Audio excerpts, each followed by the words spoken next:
interesante proyecto para mí. Yo no pienso que tenía ni idea de cuántos diferentes temas habían en Proverbios hasta que escribí este libro. Escribí un capítulo de cada uno de los 31 capítulos de Proverbios.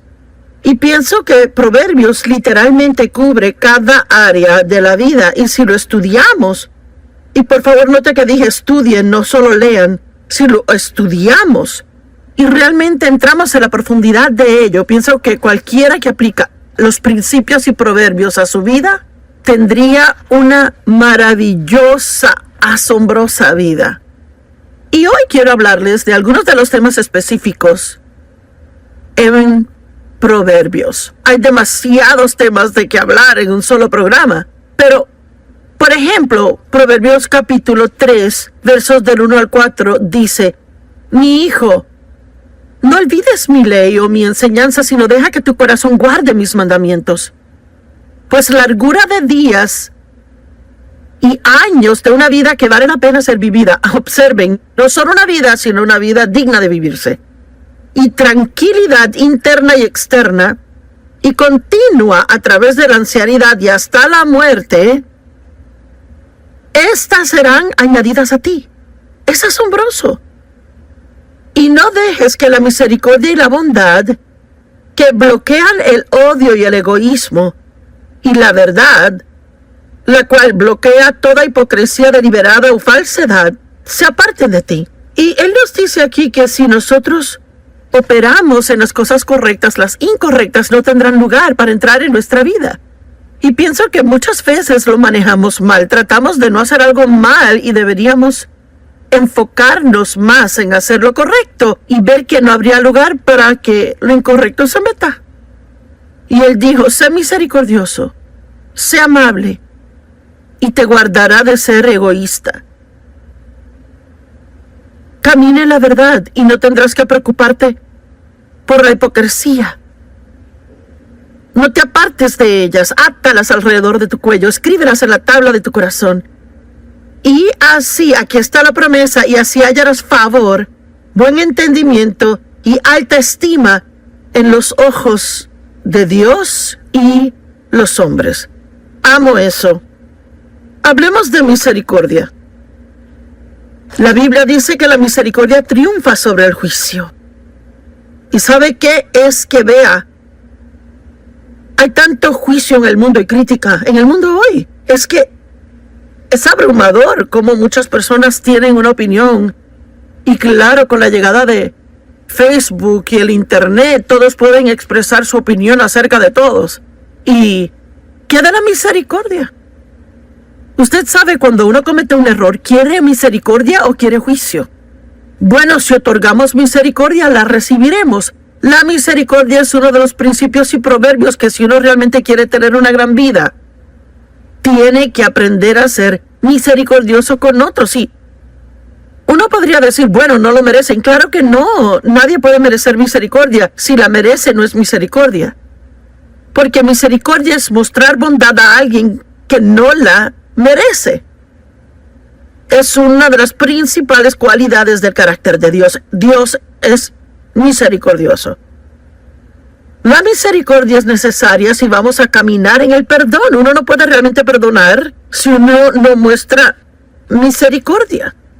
Yo amo que la Biblia dice en 1 Corintios 13 que el amor siempre cree lo mejor de cada persona.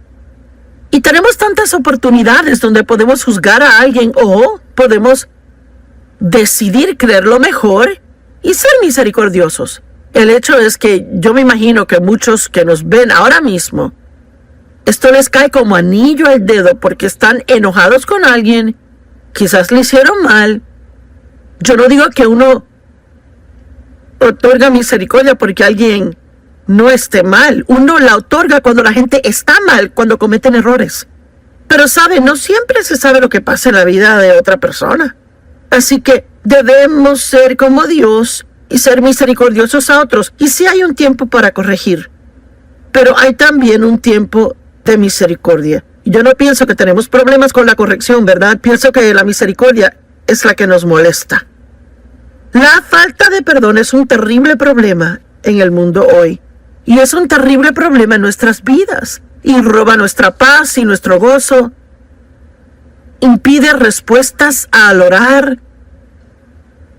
Obstaculiza la presencia de Dios en nosotros. Y es una infeliz carga de llevar por todo lado siempre, estar enojado siempre. Déles el don del perdón, el mismo que Dios le dio a usted, y será mucho más feliz. Jesús dijo: yo deseo misericordia, no sacrificio. Vayan, aprendan lo que significa. Y muchos años atrás me quedé medio atorada en esa escritura. Yo sabía que había algo que Dios quería que yo viera en ella, pero se me hacía difícil captarlo. Y yo seguía viéndola y leyéndola y leyéndola y leyéndola. Y finalmente lo capté. Déjeme leerle aquí Mateo 12:7. Si solo supieran lo que estas palabras significan, deseo misericordia, no sacrificio, ustedes lo hubieran condenado al inocente. Pues Dios quiere darnos misericordia. Él no quiere nuestro sacrificio. Y Él quiere que le mostremos misericordia a otros y no requerir de ellos sacrificio. Cuando alguien te hace un mal, ¿eres capaz de mostrar misericordia y no tener que hacerles sentir culpables por lo que hicieron? Dios quiere que seamos misericordiosos con otros. Y sabía que Dios quería que viera algo, pero no sabía lo que era. Y honestamente se me hacía duro ser misericordiosa. ¿Dónde se evalúa en esto? ¿Se le hace difícil ser misericordioso? ¿Es más legalista y espera que lo sigan sus reglas? Y si no siguen, ¿están en un lío? Bueno, es como vivir en el Antiguo Testamento legalista, en un sistema donde cada error que comete trae un castigo por ello. En el Nuevo Testamento vivimos bajo la gracia, que significa Dios nos da favor inmerecido. Y Él nos da misericordia aun cuando no la merecemos. Y no quiere decir que Dios nunca trate con nosotros por el pecado, porque lo hace. Pero hay muchas ocasiones cuando Él muestra misericordia, porque Dios entiende el porqué detrás del qué. Quizás usted ve solo lo que hago, pero Dios entiende que salí de un pasado roto, que he sido abusada, que yo nunca había vivido sino solo en disfunción, y me mostró misericordia en muchas situaciones donde otras personas no se aguantaban por juzgarme. El apóstol Pablo había perseguido cristianos y los metía en la cárcel.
Él tenía una actitud asesina hacia ellos.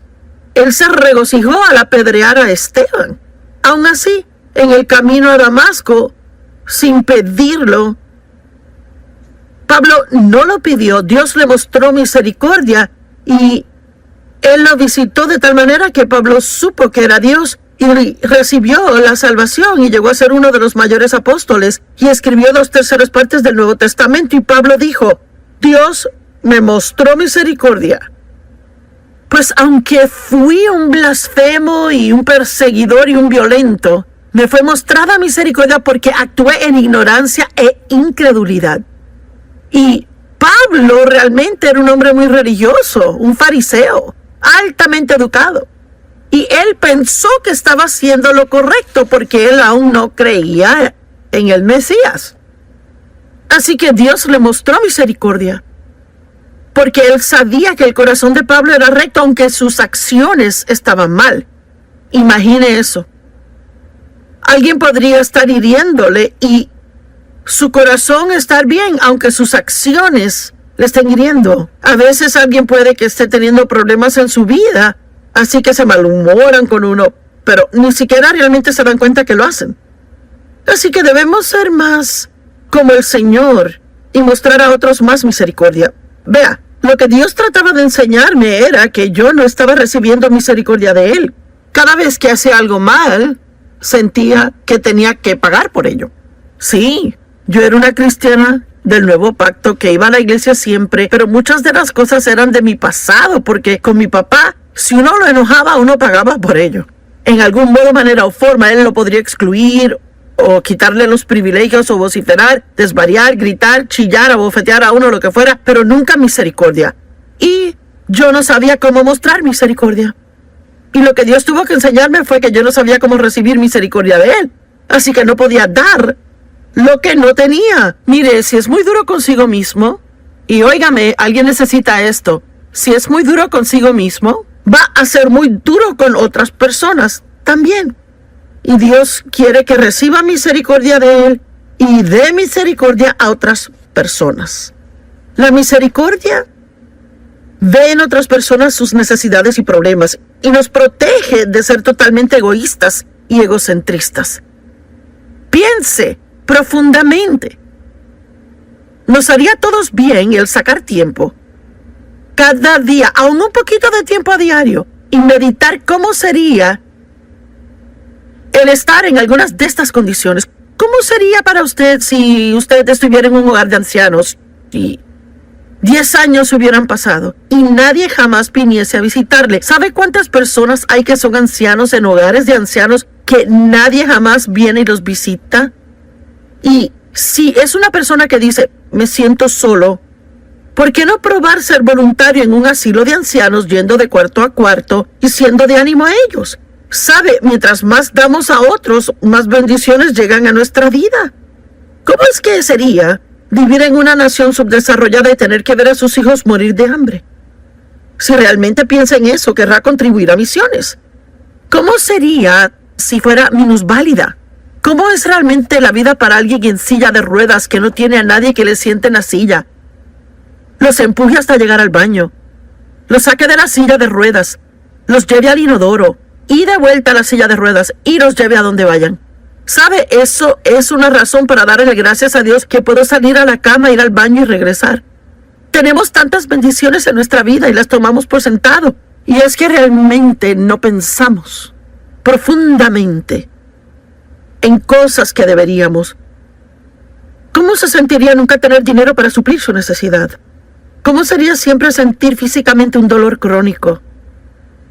¿Cómo sería el sentirse rechazado, raro, no amado o inusual? Es algo que definitivamente nos movería a mostrar misericordia a personas si realmente pensáramos de sus circunstancias. Dios quiere que seamos misericordiosos. Y otra cosa que Proverbios dice, y como dije, hay más cosas que Proverbios dice, pero no hay tiempo para hablar de ellas. Pero esta es otra de mis favoritas, Proverbios 3, del 5 al 8. Apóyate, confía en y ten confianza en el Señor con todo tu corazón y mente.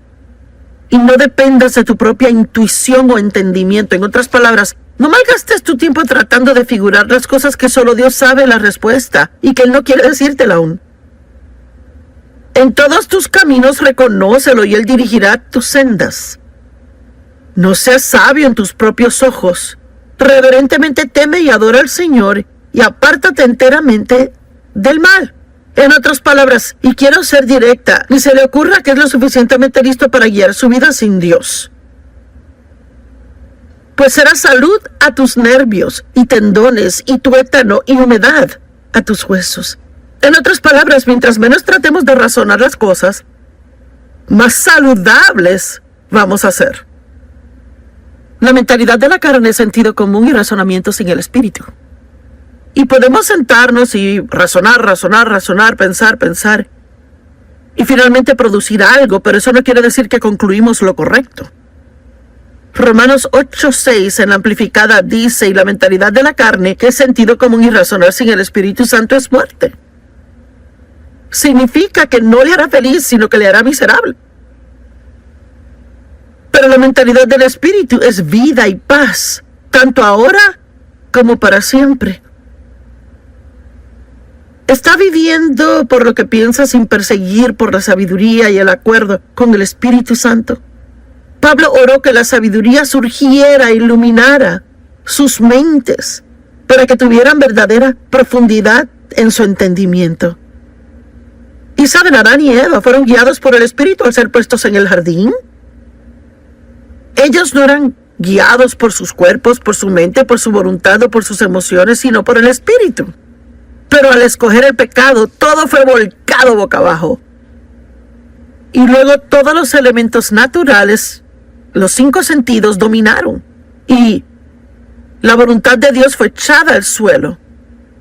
Nuestro cuerpo se supone solo sea un vehículo para que nuestro espíritu opere aquí en la tierra. No puede estar en la tierra sin un cuerpo. Pues es un vehículo por el que el espíritu puede operar. Pero si el espíritu no tiene control del alma, ahí no puede fluir por nuestra mente, voluntad y nuestras emociones. Ni será para que su gloria sea vista en la tierra. La caída del hombre cambió la intención original de Dios para nosotros, pero podemos volver a ella. Y sabe, hay una maravillosa escritura en Eclesiastés y me gusta esto. Déjame hacerle una pregunta. ¿En qué clase de conducción está su vida hoy? ¿Tiene gozo? ¿Tiene paz? ¿Siente que está cumpliendo un propósito en su vida o está descontento e infeliz la mayor parte del tiempo? Infeliz con su empleo y con su familia, infeliz con su vecindario. ¿Qué tanto le da gracias a Dios comparado con lo que se queja? Estas son preguntas que me tengo que hacer regularmente. Yo creo que es bueno examinarse a sí mismo, no por condenación, sino solo por verlo. ¿Dónde estoy comparado con la palabra de Dios? Y si hay varias cosas en su vida que no le gustan, pueden ser arregladas muy rápido simplemente con obedecer a Dios. Y Salomón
escribió el libro de Eclesiastés y él era un hombre que probó todo para ser feliz, porque él dijo, lo hice todo, me edifiqué casas y piscinas y tuve esposas y cualquier cosa que quisiese lo obtenía, y nada de eso realmente le hizo feliz.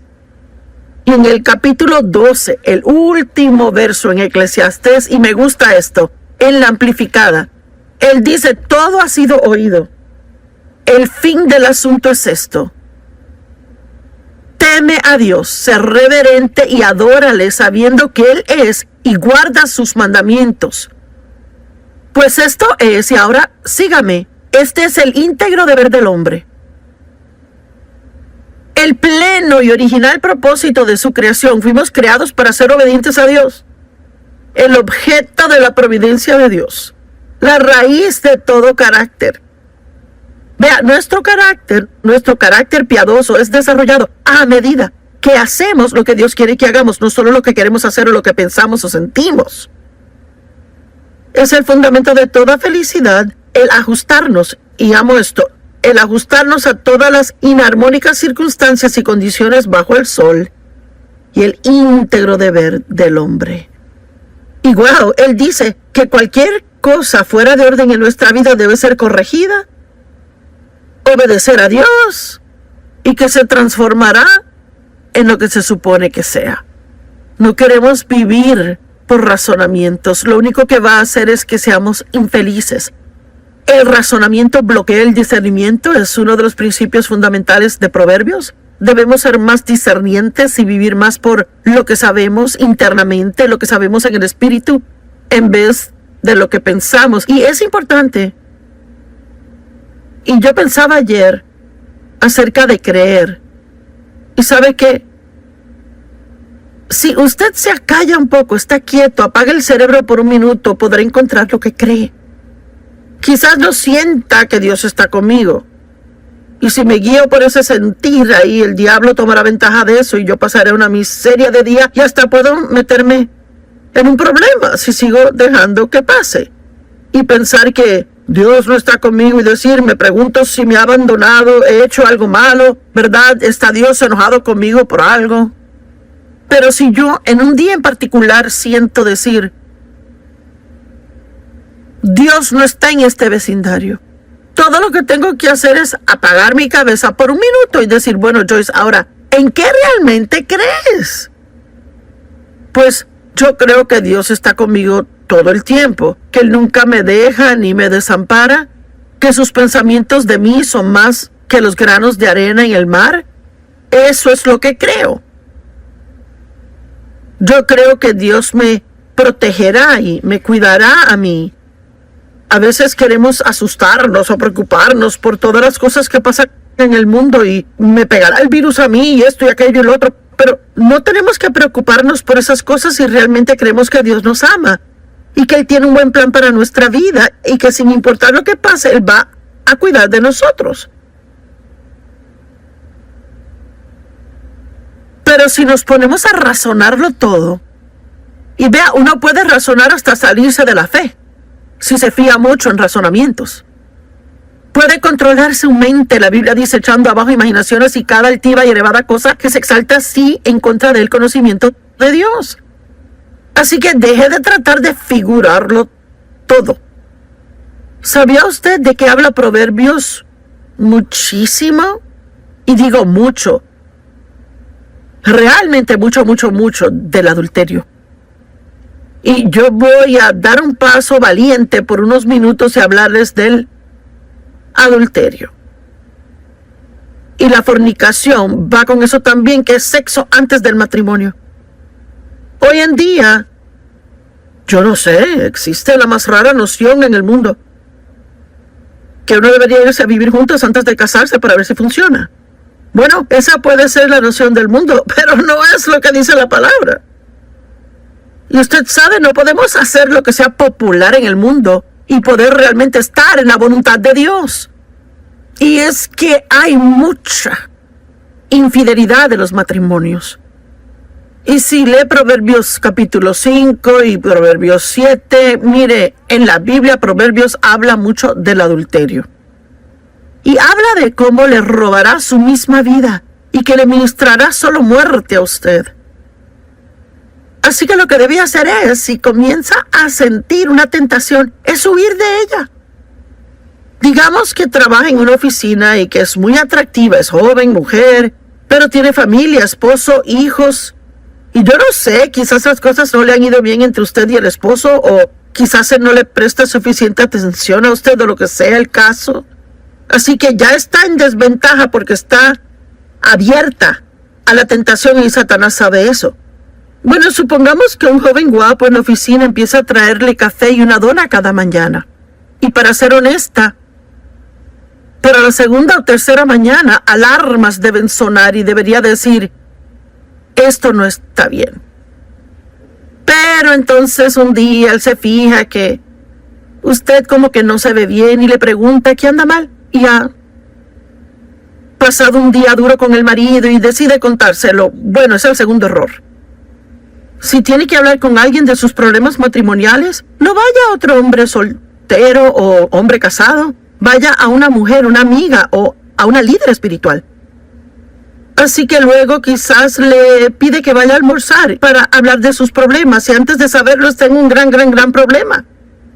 Yo recuerdo cuando un hombre en la iglesia, que era un buen amigo de mi marido, él y su esposa eran buenos amigos nuestros, él me dijo un día cuando nadie estaba ahí, ay, quisiera que mi esposa se viera como tú. Y yo rápido Regresé y le di un halago de cuán linda era la esposa y me fui caminando y fui directo a mi marido y le dije, y Dave y yo estuvimos de acuerdo que oraríamos y si pasaba otra vez Dave hablaría con él. No se puede. No puede jugar con esa clase de cosas, jugar con el fuego sin quemarse. Y mire, yo le digo, no trato de ponerle en condenación, pero trato de guardarle de un lío. Y no quiero que se meta en un problema, quiero que salga del problema. Y Proverbios está lleno de unos consejos maravillosos, pero hay tantas cosas que la Biblia dice acerca de la boca en Proverbios. Digo, yo creo que es uno de los temas claves en Proverbios, que son cosas de la boca. Cómo tratar a su vecino. Habla mucho de las relaciones personales. La Biblia dice, haga